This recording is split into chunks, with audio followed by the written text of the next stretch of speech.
Hi everyone, Radical Dreamer here, and welcome to the Postal Code Unknown podcast for Thursday, June 29th of 2017. I'd like to share a shirt with you today. I'm sure you can sort of see it here, and if you can't see it, it says, "The road goes ever on and on." And that will sound very familiar to you Tolkien or Hobbit or Lord of the Rings fans out there. This is a quote that's particularly significant for me for a number of reasons. First, it's been a quote that I use as a way, or have used in the past, to sort of comfort myself when I leave for new places. It's sort of a motto. It's a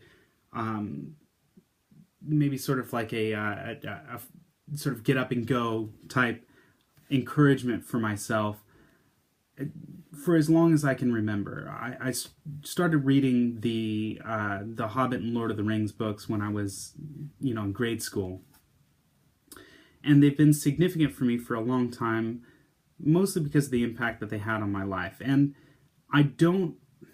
it's hard for me to say, because I think at different times in my life they meant different things, but when I first had The Hobbit, my first experience was actually not with the written version, but with the BBC audio dramatization. My parents got me these tapes when I was a kid, and I used to listen to these all the time. It helped me go to sleep.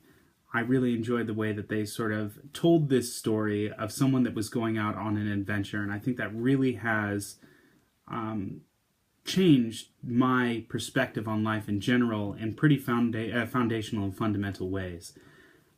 So what I'd like to sort of discuss is sort of a story about this particular shirt, because I didn't actually get it while going anywhere. It was a gift from my younger brother and his wife for Christmas. And really great timing, mostly because I was on my way to New Zealand to visit the Hobbiton movie set as part of a larger trip on my way out to Australia and then back again. And for a number of reasons, this is significant. One, I've been trying to make my way out to New Zealand for almost a decade now, and I'd be silly to sort of hide the fact that a lot of that had to do with seeing the Lord of the Rings movies and realizing that there's this incredible country that I didn't know very much about, and I really wanted to go see New Zealand at the time when I was originally looking into this, mostly for this reason. And I think that sort of has increased their tourism quite a bit. But since that time, a lot has changed, both for me as an individual and how I travel. So this was a big sort of milestone for me, just being able to sort of see this place that I had envisioned in my mind, had been a big part of my development as a kid, and really sort of like experience it in a way that I hadn't before.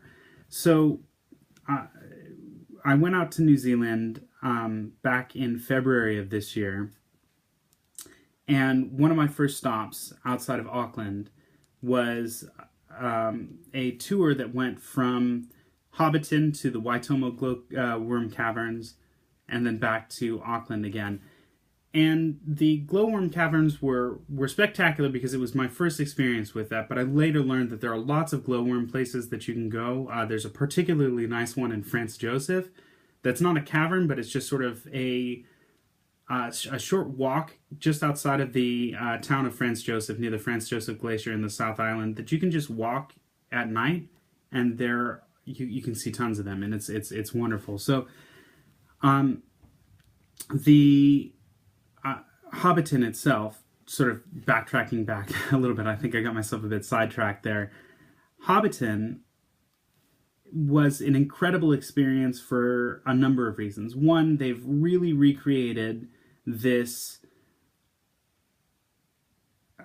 wonderful village that you can still walk through and is very much alive and is full of smells that you wouldn't have expected. It's very detailed, as they sort of added different parts for the production for the Lord of the Rings films, and then sort of rebuilt some parts of it for the Hobbit films that came later. It was nice that I saw sort of, I remember one of the houses had a fire sort of going on the inside. It wasn't really working, but they had this smell sort of going through, and that sort of experiential thing for just visiting a set was really surprising and really interesting. And I can't tell you what it was like to stand by Bilbo's party tree and imagine what it would have been like to sort of actually be there in this story that has been, something that I've thought about for over 20 years. So it was, in a way, a really major moment of wish fulfillment,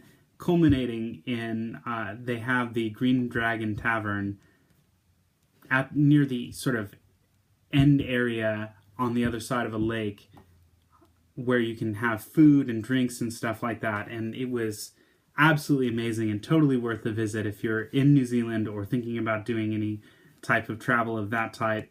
As you'll learn over time, I've done quite a few sort of like nerdy or geeky type of travel experiences that I'd love to share with you as well. Not just Disneyland as base, but there's a lot more that I've got to share as well, and some suggestions if you're into that kind of thing, like Harry Potter and Doctor Who and Star Wars and all kinds of stuff that I'd be happy to share as well. So again, thank you again. I've told you in person, but now there's video evidence to both my brother and his wife for this wonderful gift, and for helping me embark on a journey of my own, and for encouraging me to constantly push my boundaries and explore the world around me.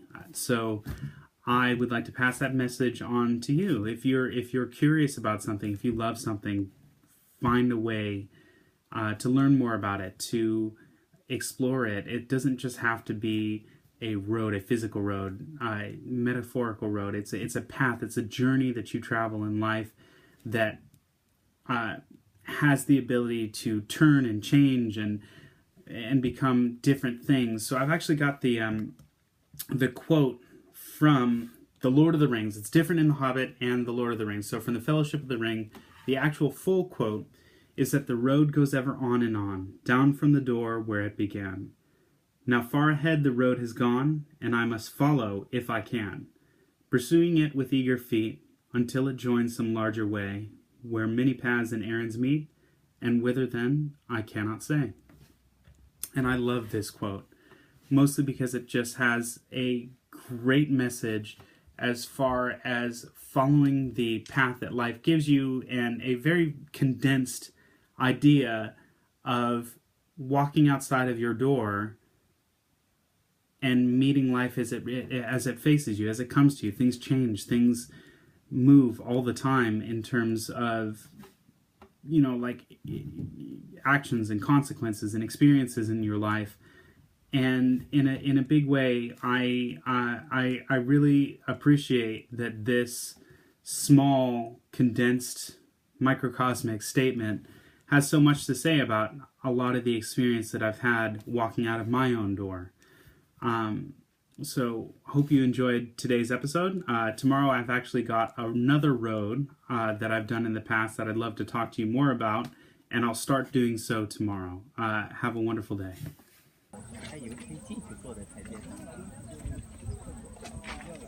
Hi everyone, thanks for watching. I hope you enjoyed today's video.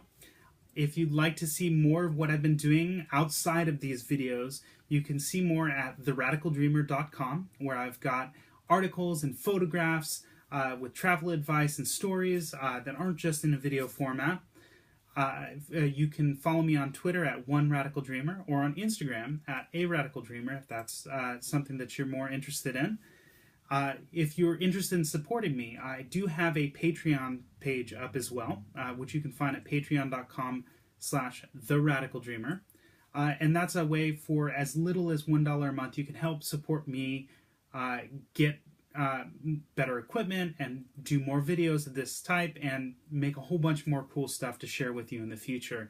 And last but not least, if you like what you've been seeing on YouTube, please like, subscribe, and send a couple comments. I'd be happy to answer more questions in future episodes of the podcast.